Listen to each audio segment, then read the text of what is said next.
name is Kaylin, and there is a very massive tornado here in Edmonton. And I know there isn't very much tornadoes here, but still, this is very massive. Okay.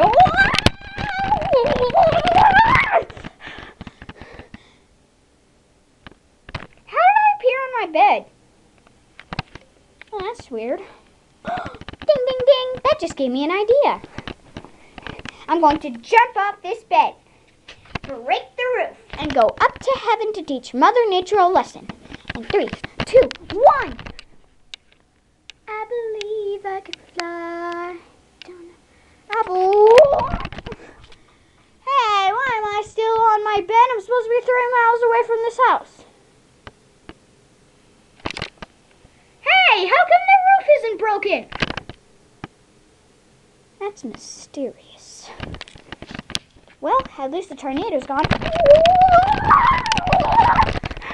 Okay, stop, Mother Nature, now.